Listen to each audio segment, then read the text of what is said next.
St. George was actually a little bit of a struggle for me on the bike, which doesn't usually happen, but I was having some nutrition problems, was vomiting a little bit, and early on the run, I was stopped. I walked a little bit, and then I stopped and just keeled over on the side of the road, and Matt Lieto was actually out there in the Ironman live coverage, and he drove by in the opposite direction and yelled at me. He's like, "What the hell are you doing out there? Get running!"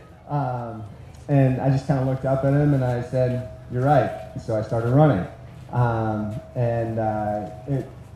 Sometimes that's what it's about in the race. At the time I was in 6th place on the run, and I was really going backwards at the time, but I kind of kept getting after it, and eventually turned around and I ended up having the 2nd fastest run of the day, and it was my first sub 3 hour marathon. So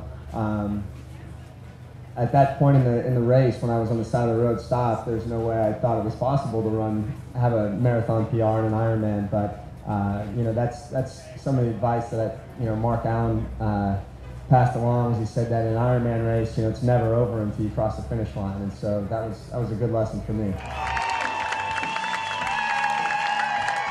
Another fantastic top 3 finish for DJ.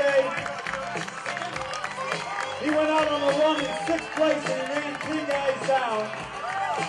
Not a lot of people are used to training in the heat and humidity, so therefore things are going to go wrong. You have to adapt and adjust and conquer the things that you're going through. So give us an idea what your thoughts were at the time.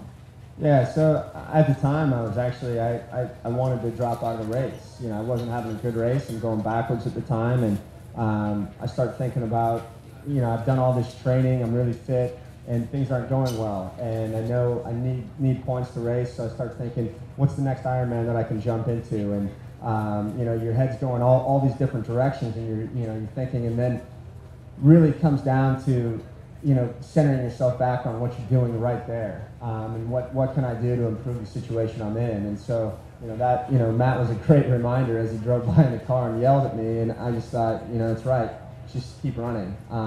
Worry about what I'm doing now, and try to do the best of what I can right now. And I got to use another Mark Allen quote right now, but he said, if you're out there on the run and the best you can do is 80% of what you're looking for, you got to make sure that you get 100% of that 80%. So if that's all you have left in your body is 80%, just make sure you can get that out of it at the time. And that's what I did, and